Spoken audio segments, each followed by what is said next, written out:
그 씨앗을 심으면 헤아릴 수 없는 열매들이 또 맺힙니다. 그래서 로버트 슈월더 목사님이 아주 굉장히 유명한 말씀을 하셨어요. 나는 그 말이 참 좋아. Any fool can count the seeds in an apple. 어떤 바보도 사과 속에 있는 씨를 다 셀 수 있다는 거예요. But only God can count the apples in a seed. 그런데 하나님만이 씨 안에, 하나의 씨 안에 있는 애플을 셀 수 있다. 그게 무슨 소리냐면 그 씨를 심으면 얼마의 사과가 맺을지 아무도 모르잖아요. 이제 사랑하는 성도 여러분을 통해서, 여러분의 삶을 통해서, 우리의 삶을 통해서 이렇게 아름답고 풍성한 열매들이 많이 맺혀서 이 땅에 하나님 나라가 이루어지는 역사 있기를 축원합니다. 우리가 지난 8주 동안 8개의 열매의 맛을 보았어요. 그런데 정말 이 8가지의 맛을 보면서 우리는 하나님의 성품의 맛, 하나님의 인격의 맛, 하나님의 인격이라고 좀 이상하죠. 표현이 그래요. 하나님의 인격이겠어요. 신격이지. 하나님의 성품, 하나님의 마음을 우리가 맛을 보다.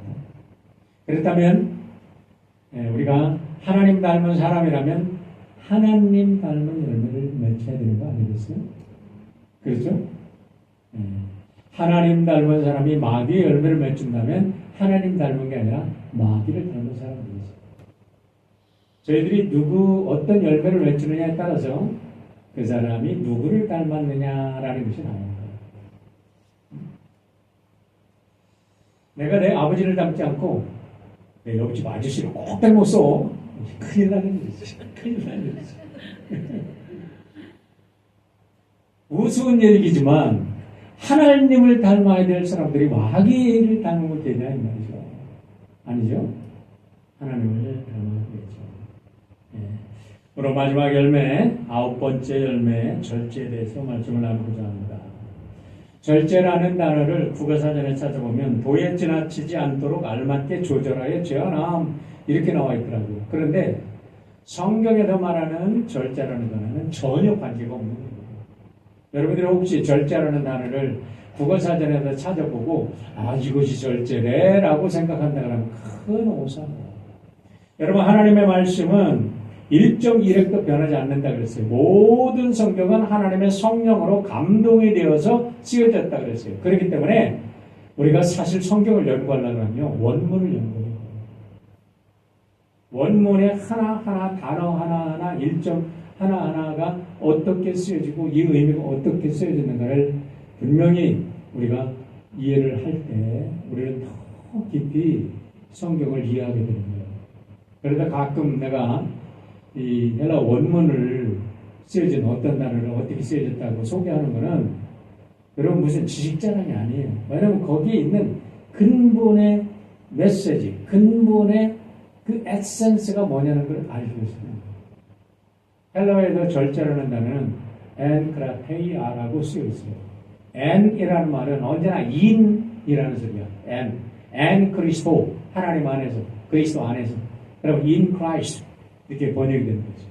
그러니까 크라이테리아 했을 때 크라이테리아라는 단어는 크라토스라는 단어에서 나오는데 크라토스라는 단어는 어떤 단어냐면 마스터. 내가 뭐를 마스터했다는 거예요. 완벽하게 이거를 숙지했다는 거예요.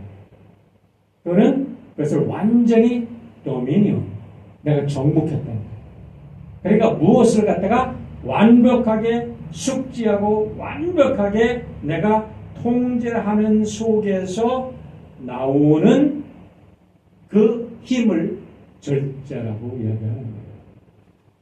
그래서 이걸 영어로는 self-control이라고 번역했는데 사실은 self-control이라는 말도 정확한 번역은 아니에요. self-control이라는 말보다는 spirit control. 하나님의 성령이 우리를 컨트롤합니다. 이것이 바로 절제라는 뜻인 것을 여러분 믿으시기 바랍니다. 자, 말로는 쉬운데 성령의 스피릿 컨트롤 된다는 것은 성령 충만 받지 않고는 불가능한 거예요. 성령의 충만을 받았다는 것은 참 이게 우리 한국 교회에 전파될 때 너무나 오해, 잘못 전달됐어요. 무슨 신비한 현상으로라도 뭐 방언을 한다든가 예언을 한다든가 남의 뭐를 내가 네 운명을 봤어, 뭐를 봤어, 내가 기도하니까 네가 뭐가 보였어, 그거 귀신이 갖다 주는 거라고. 왜냐하면 성령이 우리 개개인에게 말씀해 주시고 나를 조명해 주시는 거지. 왜 성령이 다른 사람한테 다른 사람 걸 보여줘? 그럼 무슨 사단이 벌어지게? 그렇지 않습니다.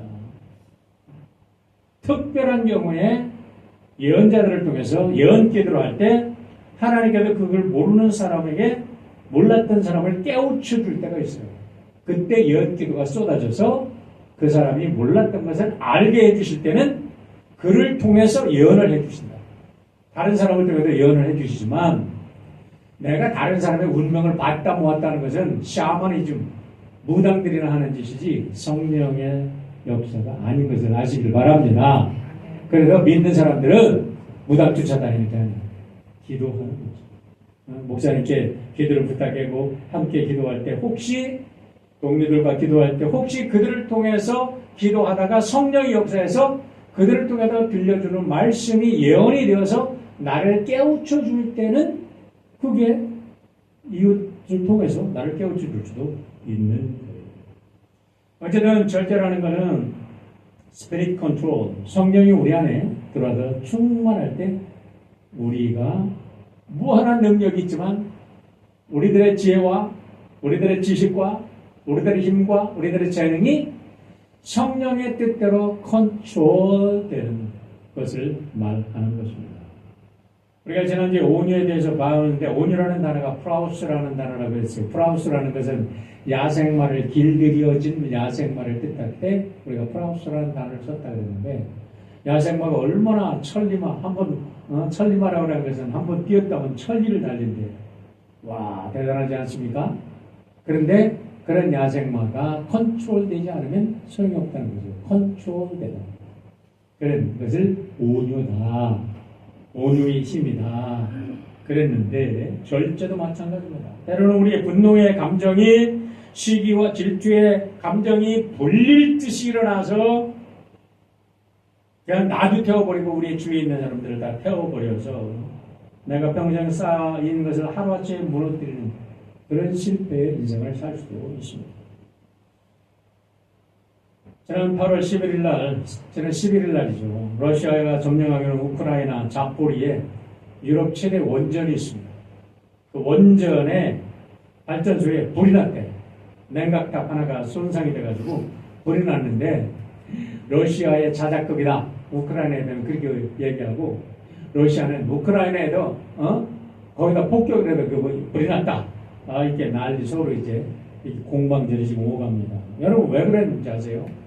만약에 원전에 불이 나서 원자로가 녹아내렸다. 거기에서 원자로가 건축이 돼도 원자로가 내렸다. 그러면 원자로에 있는 그 연료봉이 녹아내렸다 하면 연료봉 안에는 뭐가 들어있냐면 우라늄이 들어있어요. 우라늄이 뭐 하는 거냐면 연료봉 안에서 조그만 연료봉이에요. 연료봉 안에서 이게 핵분열을 일으키는데 핵분열을 일으킬 때 이 온도가 2000도씨까지 올라갑니다. 이 2000도씨까지 올라가는 것을 가지고 물을 데워서 전기가 나올 때, 증기가 나올 때 그 증기로 인해서 발전을 하고 그 증기로 인해서 에너지를 만들어내는 거예요. 그러니까 석탄을 데워서 만드는 거나 우라늄을 농축해서 가지고 이 우라늄으로 이 에너지를 만드나 원리는 똑같은데 핵 에너지는 우라늄이 그 연료봉 안에서 핵분열을 일으키면서 이게 열을 내기 때문에 그 안에서만 열을 이게 핵분열을 일으키지 밖으로는 누출되지 않으면 무한한 에너지를 얻는 거예요. 그래도 이 우라늄 1g으로 석탄 3톤을 태우는 그런 놀라운 파워를 갖고 있는데 이게 뭐냐면 속담보다 300만 배의 에너지를 얻는다.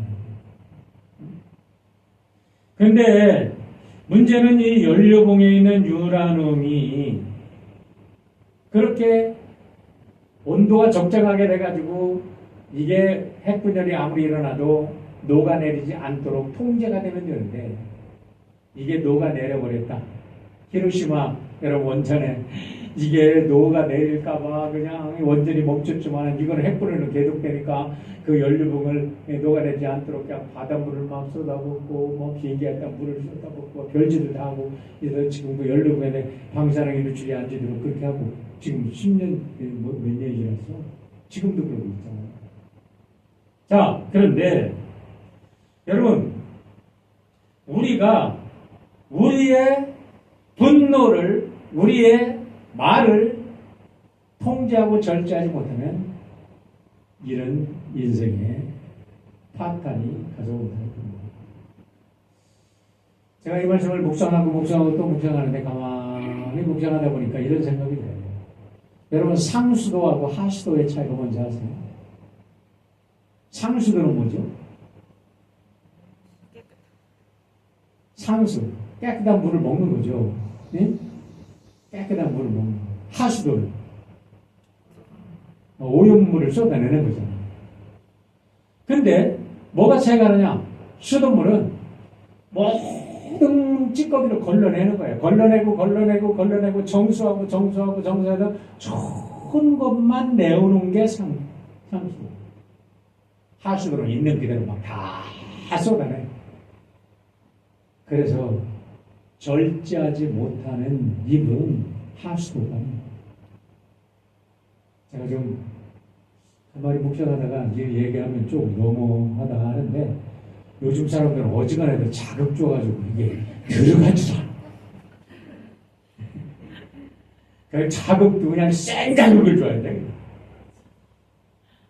그래서 자기를 절제하지 못하고 자기 분노를 쏟아내고 자기 말을 마음대로 쏟아내는 그 입은 그 전에 알려줬는데 좀 전에 아셔 주둥아리 하수도 주둥아리요.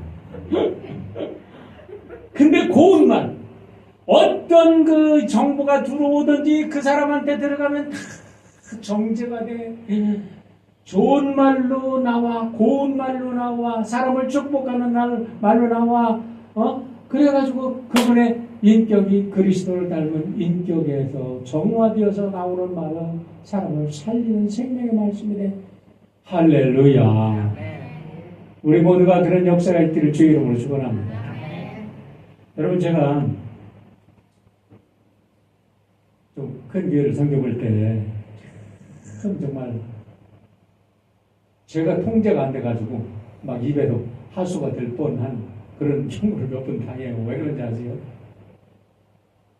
요즘에는 SNS가 많이 발달해가지고 교회 임원들이라는 사람들이 난 이제 우리 교회 와서 너무 획해 그러면 너무 감사.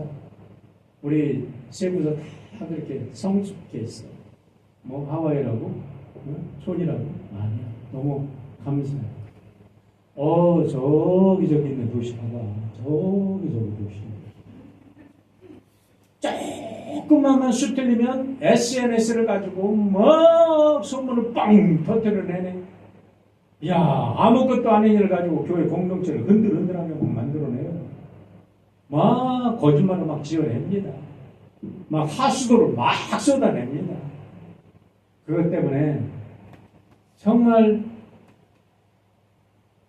눈물 흘리고 기도하고 그렇게 SNS를 세우려고 했던 교회들이 막 엉망되는 모습을 볼 때 이 사탄 마귀지 그렇게 역사를 하더라고.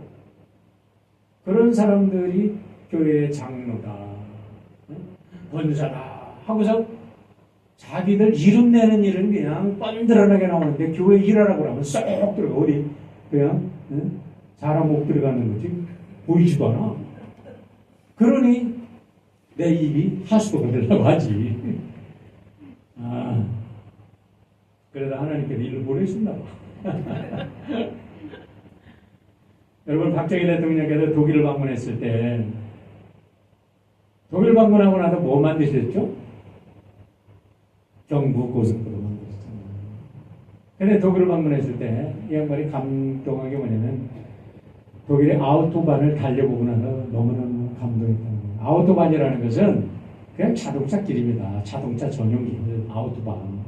아우토반, 독일의 모든 고속도로를 아우토반이라고 하는데 독일의 아우토반은 제한 속도가 없다 이거야. 뭐 그냥 자동차가 맥시멈으로 달릴 수 있는 대로 막 달려도 상관없어. 거기에는 제한 속도가 없으니까 경찰이 잡질 않아. 근데 쭉쭉 뻗는 아우토반을 달려보고 나서 그리고 거기에 있는 총리하고 얘기하고 나서 이것이 우리나라의 살 길이다. 앞으로 이 대한민국이 살 길은 여기 있다 하고 와서 경부고속도로를 그 야당들의 반대를 무릅쓰고 국민들의 반대를 무릅쓰고 경부고속도로를 건설한 게 우리가 5,000년 가난에서 벗어나는 시발점이 됐다는 겁니다. 그런데요, 아무리 그런 길이 좋고 자동차가 좋다 하더라도 그 길에 달리는 자동차들은 모두 다 브레이크가 있다는 거예요. 만약에 브레이크가 없다면 커브길은 어떻게 할까요? 유턴할 때는 어떻게 해요? 우리가 레프트인가 라이트는 어떻게 할까요? 인생이라는 것은 항상 오르막길도 있고 내리막길도 있고 평탄한 길도 있고 그 커브도 있고 브레이크를 잡아야 될 때 잡아야 되는 거죠. 여러분 우리들이 감정이 폭발될 때도 있고 감정이 업앤다운이 할 때가 있는데 그때 여러분 잡아야 될 브레이크가 뭐야 이거예요. 우리의 감정이 절제되지 않으면 우리 인생이 파산에 이르게 만다는 겁니다. 그런 면에서 아이들이 세발 자전거를 탄다 할지라도 그들이 브레이크를 잡을 줄 알아야 돼. 어려서부터 우리들의 인생을 브레이크를 잡는 법을 알지 않으면 우리는 지혜로운 삶, 행복한 삶을 할 수가 없는 거라는 거죠. 그런데 우리가 우리 절제를 연구할 때에 오해하지 말아야 될 게 있어요. 절제라는 거는 성경에 얼마 중 맨 꼬다리에 있으니까 꼴찌 뭐 이건 제일 9번째로 중요한가 보다 그러는 게 그렇지 않다는 거예요. 성경의 모든 열매는 복수가 아니라 뭐라고 그랬죠? 단수다 그랬어요. plural이 아니라 singular. 모든 게 단수야. fruit of the Holy Spirit이지 fruit of the Holy Spirit이 아니에요. 이 소리는 뭐냐면 사랑과 희락과 화평과 오래 참음과 자비와 양성과 충성과 온유와 절제 이 모든 거를 다 하나로 통하는 거예요. 그런데 그냥 이 열매들이 다양하게 표현된 것을 어떻게 하겠어요? 이 다양한 이 아름다운 열매들을 표현하기 위해서는 뭔가가 앞에 놓고 뒤에 놔야 되지. 그런데 굳이 순서를 따진다고 하면 여러분 사랑 그 다음에 중요한 거예요. 정말로 순서를 따진다면 그 다음에 절제라는 거예요. 왜 그러냐면 헬라의 문장 구조가 그래요. 헬라의 문장 구조는 제일 중요한 거는 앞에 놓습니다. 그리고 두 번째 중요한 거는 끝에 놓습니다. 문두, 문비. 그러니까 제일 앞에 놓는 게 뭐예요? 사랑. 제일 끝에 놓는 게 뭐야? 절제. 그런데 이 절제라는 파운데이션이 없이 위에 쌓여있는 다른 것들을 보면은 다른 것들은 다 여러분 열매를 맺을 수가 없는 거예요. 그만큼 절제는 중요하다는 것을 우리는 알게 되는 겁니다. 오늘 바울 사도께서는 고린도서 9장 24절로 27절에서 우리의 삶을 운동 경기에 비추어서 절제하지 않으면 우리는 승리의 삶을 할 수 없다라고 가르쳐주고 계십니다. 한번 다시 한번 읽어보겠습니다. 운동장에서 다름질하는 자들이 다 달릴지라도 오직 상을 받는 사람은 한 사람인 줄을 너희가 알지 못하느냐? 너희가 상을 받도록 이와 같이 다름질을 하라. 이기기를 다투는 자마다 모든 일에 뭐 하나니? 절제하나니. 절제하나니.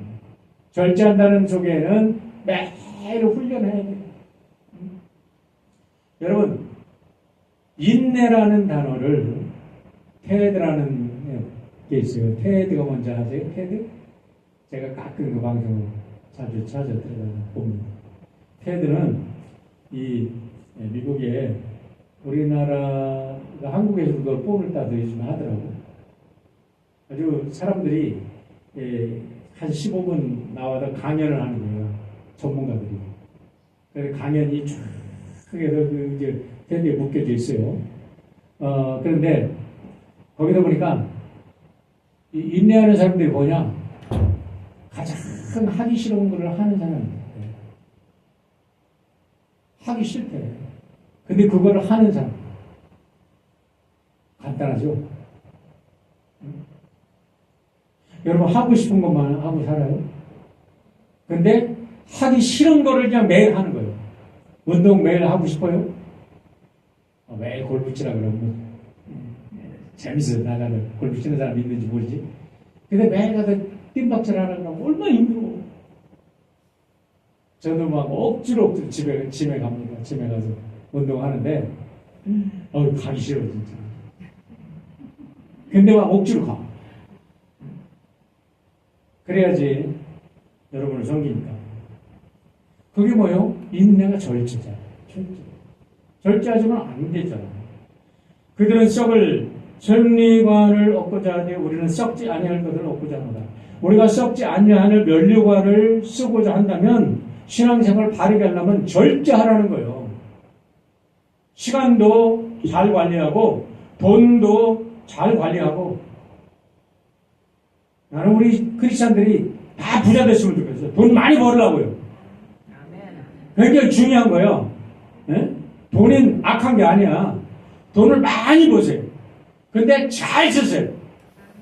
벌어갖고 엉터리로 쓰니까 문제가 되지. 응? 돈은 그건 나쁜 거야. 그건 만악의 악이야. 나는 돈 안 벌래. 게으름을 합리화하지 말고. 열심히 일해도 돈 잘 버는 거. 귀하게 쓰는 거 얼마나 귀한 거. 그러므로 나는 다름질하기를 향방 없는 것 같지 아니하고 싸우기를 허공치는 것 같지 아니하고 내가 내 몸을 쳐도 복종하게 하면 내가 남에게 전파된 후에 자신을 들여 버림을 당할까 두려워합니다. 여러분 우리가 인생을 올림픽 경기에 비유를 해가지고 우리가 바울사들은 이렇게 했습니다. 무슨 일이든지 승리하려면 절제하라. 자, 절제의 의미 속에서 우리가 세 가지, 오늘 마지막에 세 가지를 찾아보려고 해요. 첫째로 인생의 목적과 목표를 분명히 하고 달려야 한다는 의미가 들어있음을 알아야 합니다. 우리의 삶 속에 분명한 목적이 세워지지 않으면 사람들은 절제하지 않습니다. 에너지를 낭비합니다. 시간을 낭비합니다. 자원을 낭비합니다. 여러분 베드로전서 5장 8절로 9절의 말씀을 보시기 바랍니다.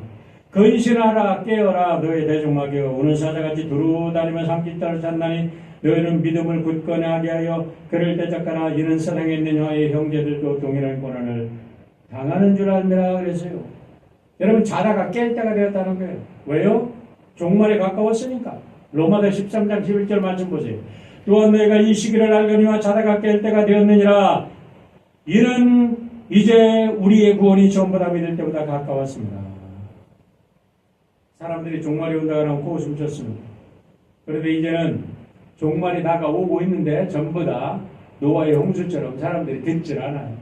아이고 종말이 가까웠어? 그러면 오기 전에 신바람 나게 내일 오든 말든 나는 이 세상에 신바람 나게 놀 거야. 그렇게 얘기를 합니다. 여러분 종말이 온다는 것은 성경만의 얘기가 아니에요.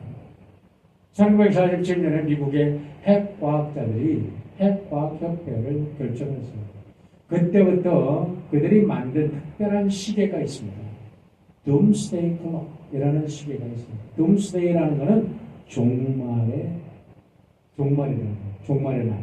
종말의 날의 시계가 언제 오픈되는지 아세요? 매월 1월 달에는 둠스데이 클락을 오픈하는 것이 방영돼요. 2024년 올해 둠스데이 클락 방영되고 한번 보실래요? 한번 좀 이거 올해 거야 이게. Remaining the closest to midnight that the clock has ever been set. 100 seconds to midnight. No safer than it was last year. The closest it has ever been to midnight. It is now 90 seconds to midnight. 그럼 뭐라고 하는지 아세요? 이거 과학자들의 얘기입니다. 인류의 지구의 운명을 24시간으로 꼽을 때 지구의 종말은 이제 90초 남았다는 거예요. 누가? 과학자들이. 그 올해 거예요. 근데 올해는 그냥 여기도 전쟁, 저기도 전쟁 막 지금 남극과 북극에도 막 얼음이 녹아내리지 뭐 그냥 허리케인들이 막 오지 막 홍수 뭐 그리고 이상한 이제는 엠팍스라는 게 뭐 이볼라가 또 난리 창고를 하더니 이제 엠팍스가 또 지금 아프리카에서 또 난리네. 여러분 지금 북극에서 얼음이 녹으면 어떻게 되는지 아세요? 그 북극에 그리고 남극에 얼음이 녹으면 거기에 탄산가스들이 어마어마하게 저장돼서 거기에 이게 갇혀져 있다는 거예요. 가두어져 있다는 거예요. 근데 그 얼음이 녹아버리면 탄산가스들이 그냥 다 쏟아져 나와가지고 이 지구가 온실가스 이건 지금하고는 말도 안 되는 지구 종말이 이제는 90초가 아니라 아마 내년에는 한 60초쯤 남았다, 1분쯤 남았다 이렇게 나올지도 모르겠어요. 오늘 내년 초에 한번 잘 보십시오.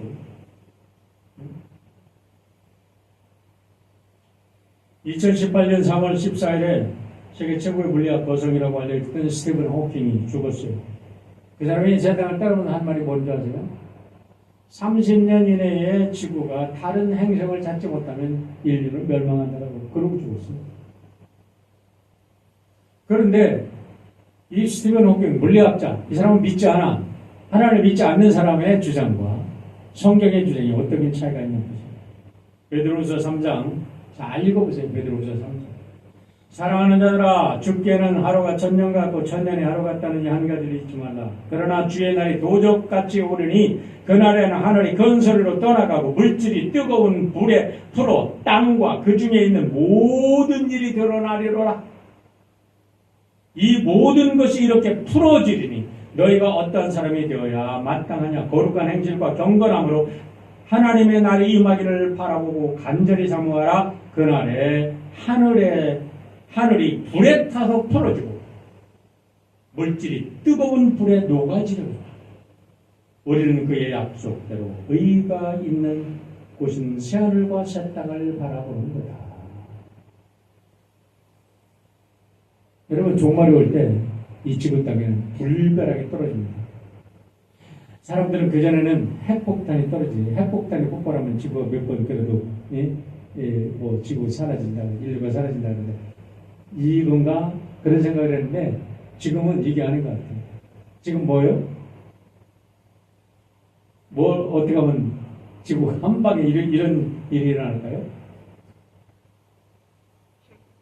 매일 지구에는요 2,000개 이상의 유성이 떨어집니다. 2,000개 이상의 유성이 지구의 대기권 안으로 들어와서 다 없어져요. 다 없어지다 남은 것들이 유성으로 떨어진 거예요. 그런데 큰 유성이 와서 만약에 타지 않고 만약에 1m짜리만 해도 꽝 하고 저 하와이에 부딪혔다? 미국이 날라요. 그 정도 되는 거예요.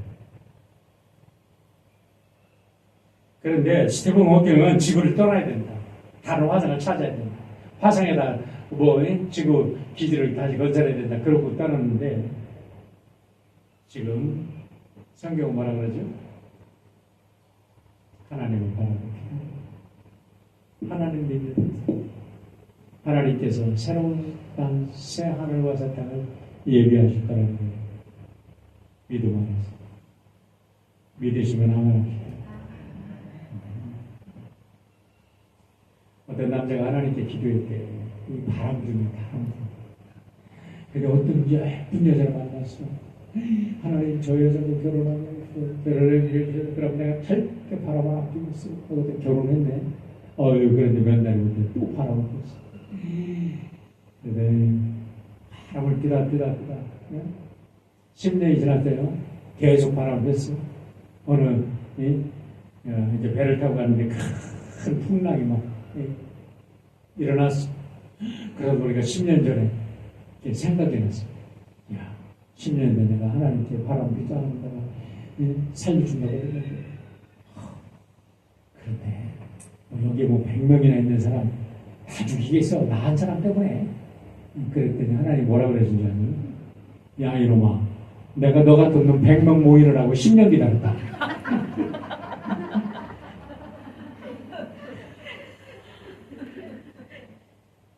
여러분, 우리가 종말의 눈에 닥치기 전에 인생의 궁극적인 목적이 뭔지 모르고 이렇게 인생을 허비하다 보면 우리가 다 죽게 되는 거예요. 절제라는 건 그리스도 안에서 자기를 발견한 사람들이 드러난 초자연적인 능력입니다. 여러분 시편 1편 1절에 많이 들으셨을 거예요. 복이 된 사람은 악인의 꾀를 따르지 아니하며 죄인의 길에 서지 아니하며 오만한 자의 자리에 앉지 아니하고 그랬어요. Walk, stand, sit. 걷지 아니하고 서지 아니하고 눕지 아니한다. 성령 안에 거듭난 사람들은 어떠한 생존의 위협이 있다 할지라도 여러분 어떠한 유혹이 있다 할지라도 악과 더불어 걷지 않고 그들과 짝하지 않고 그들 안에 누워서 놀지 않는다 이 말입니다. 고린도서 4장 8절 10절을 보면 이렇게 말합니다. 우리가 사방으로 우겨쌈을 당하여도 쌓이지 아니하고 답답한 일을 당하여도 낙심하지 아니하며 박해를 받아도 버린다 되지 아니하며 거꾸로 뜸을 당하여도 망하지 아니하고 바울이 누구예요? 대단한 분이잖아요. 그러나 그리스도 안에서 새로운 자아를 발견한 바울은 이 모든 고난을 절제로 이겨내고 승리한 줄 믿으시길 바랍니다. 그러다 보니까 시간이 벌써 12시 10분이네요. 자, 마지막으로 그리스도 안에서 자신의 의지적인 결단이 필요합니다. 오늘 결단하십시오. 내가 절제하기로 결단하셔야 돼요. 여러분, 하나님께서 우리를 자유의지를 주셨어요. 하나님은 꼭 억지로 끌고 가지 않아요. 어저께 우리 영어 성경 공부를 하면서 우리 자유의지에 대해서 많은 얘기를 했어요. 하나님은 절대 우리를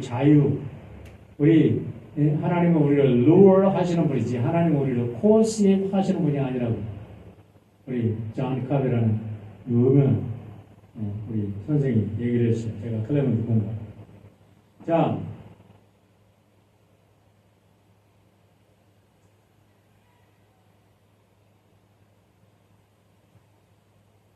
불의 전차라는 책의 주인공이 된 에릭 리델이라는 사람 아시죠? 1924년 올림픽, 파리 올림픽이 있었는데 100m 이 사람은 주전이에요. 100m 영국의 대표로 이 사람이 100m를 나가야 되는데 주일날 100m 경기가 열리네. 그러니까 이 사람이 뛰었겠어요? 안 뛰었겠어요? 뛰었으면 얘기가 안 나오잖아. 안 뛰었어. 영국에 저 매국노다. 그 사람 비난했어요. 그런데 2등 하는 사람이, 영국에서 2등 하는 사람이 나가서 100m에서 1등을 했어. 근데 이 사람이 주종목도 아닌데 400m에 나가서 1등을 했네? 영국에서는 400m 나가서 1등 할 걸 기대하지 않았어. 그런데 이 사람이 1등을 했어요. 근데 마지막에 뭐라고 하냐면 200m는 내 힘으로 달려. 나머지 200m는 하나님의 힘으로 달렸습니다. 근데 많은 사람들이 그렇게 얘기를 했대. 아니, 나 같으면 100m 달려서 우승한다 하면 이거 하나님께서 저에게 힘을 줘도 영광으로 하나님께 바친다 그랬을 텐데 왜 그랬습니까? 하고 그게 누이하고 이제 나중에 우리나라 박광일이라는 분이 인터뷰를 했대요. 그 이야기를 듣고 너무나 감동을 받고 유학하다가 그랬더니 그 서머빌이라는 에릭 리델의 동생이 이런 얘기를 하더래요. 저는 왜 많은 사람들이 그런 생각을 하는지 이해할 수가 없어요. 오빠에게 있어서 주의를 지키는 것은 너무 평범한 일이었어요. 저는 그 일에 대해 한 번도 이상하다고 생각해 보지 않았어요. 우리가 자랄 때 주의를 지킨다는 게 그토록 당연하고 소중한 일이었습니다. 그런데 요즘은 마치 주일이 스포츠 행사를 위한 날인 것처럼 전락했더군요. 참 안타깝게 짝도 없고 부끄럽다고 생각해요. 라고 에릭 리델의 동생이 얘기를 하더라고요. 그래요, 여러분. 다름질을 향방 없이 하는 것 같이 하지 않고 싸우기를 허공치는 것 같이 하지 말라고 이야기를 합니다. 2013년 4월 28일 날 영국 썬랜드에서 마라톤 경기가 있었는데 너무나 희귀한 기록이 있어서 제가 이거를 스크랩해 놨습니다. 2013년이면 제가 웰셔교를 섬기고 있었을 텐데 그때 달리기를 5,000m 달리기를 그 마라톤을 한 사람들 중에서 1등 한 사람만 1등을 하고 나머지 2등부터 5,000명은 전부 다 탈락을 했습니다. 이게 어떤 일이에요? 어떻게 가능했을까요? 1등하고 2등하고 좀 차이가 있었나 봐요. 1등은 제대로 코스를 달려서 들어왔는데 2등이 마지막 코스에서 그때 뭐 제대로 이렇게 뭘 안 했나 봐. 그 경기 요원이 잘못된 길에 서 있었는데 그 사람이 있는 길로 달리기 시작을 해가지고 여러분 42,000m를 달린 길인데 264m를 2등 달리는 사람을 보고 그 밑에 나머지 사람들이 다 달려갔어. 나중에 보니까 264m를 모든 사람들이 다 짧게 달렸어. 모든 사람이 탈락했대. 제가 정말인지 아닌지 한번 찾아봐요. 2013년 런던 마라톤 5,000명 실격 딱 치면 다 나와. 요즘엔 예와도 거짓말 못해. 이런 일이 있어. 왜? 남 간다고 따라가면 다 죽어. 바른 길, 절제하면서 바로 가시기를 주의 이름으로 축원합니다. 기도합시다. 시간이 많이 가는데 정신없이 못 뺐네.